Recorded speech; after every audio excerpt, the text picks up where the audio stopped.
ভিডিওতে আমরা যে 100টা কূপ খনন করব এটার পদ্ধতি।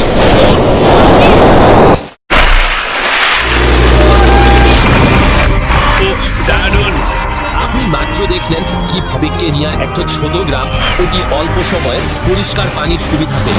একটা কূপ হলো আফ্রিকায় আরো 99টা বাকি। আপনি এই ভিডিওটা পছন্দ করবেন। মোট 100টি কূপ প্রায় 5 লক্ষ মানুষের জন্য পরিষ্কার পানি সরবরাহ করবে।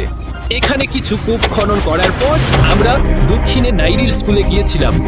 তারা আমাদের দেখে খুব খুশি হয়েছিল।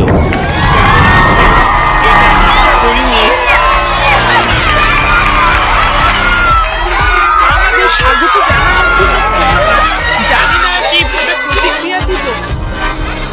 আমি সবার প্রতি কৃতজ্ঞ। আমাদের আসার সাথে সাথে এখানে একটা স্বাগত অনুষ্ঠান হলো এবং নোলান অনেক মজা পেল। নোলান সবচেয়ে অস্বাভাবিক মানুষ যে আমি কখনো দেখেছি। আমিও কিছুটা অস্বাভাবিক।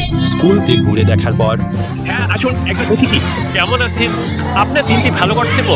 আপনার সাথে কথা বলে ভালো লাগলো। একজন শিক্ষক আমাকে দেখালেন যেখানে শিক্ষার্থীরা পানি সংগ্রহ করে, যা একটি নদী যা পান করার জন্য একেবারেই নিরাপদ নয়। এখান থেকেই তোমাদের ছাত্ররা পানি আনতো। হ্যাঁ অবিশ্বাস্য লাগছে।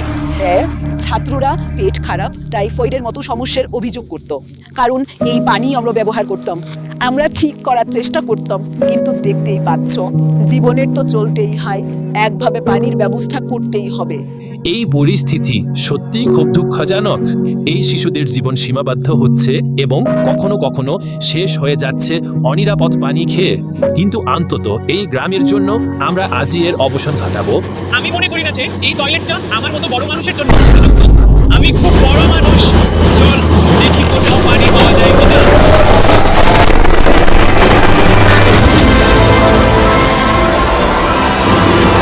বৃষ্টি হচ্ছে, সত্যি সুন্দর লাগছে। মাটির নিচ থেকে পানি উঠে আসার পর এই বিশাল ব্যারেলগুলোতে রাখা হয়। যখন এগুলো পানির জাওয়ারে বসানো হবে তখন আশেপাশের সব গ্রামে শুধু নিরাপদ পানীয় পানি নয়, সাপ্লাইয়ের জন্য জলযুক্ত পানিও পাওয়া যাবে। অর্থাৎ আর অনিরাপদ পানিতে কাপড় ধোয়ার দরকার নেই। এবং জানতো নোলানের মায়ের ওজন স্কেলে এটা কত ভারী? নোলানের মা গুন্দুরি। ও মায়া বন্ধু, আমি কিন্তু তোমাকে এখান থেকে ফেলে দেবো। ঠিক আছে, চলো শুরু করি। সবকিছু নিয়ন্ত্রণে আছে। আমরা কেনিয়ায় আরো 20টি কূপ তৈরি করেছি এবং কাজ শেষ হওয়ার পর আরেকটি কূপ। চিন্তা করবেন না, আমার অন্য জুতাতে আরো জল আছে। জানানোর জন্য বলছি, প্রথম 29টি কূপ আমরা কিভাবে তৈরি করেছি। আমরা বিশাল একটি ড্রিল ব্যবহার করে মাটির গভীরে শত শত ফুট খনন করেছি। দূষিত জলোৎস পেরিয়ে বিশাল বিশুদ্ধ পানীয় জলভাণ্ডার পর্যন্ত পৌঁছেছি।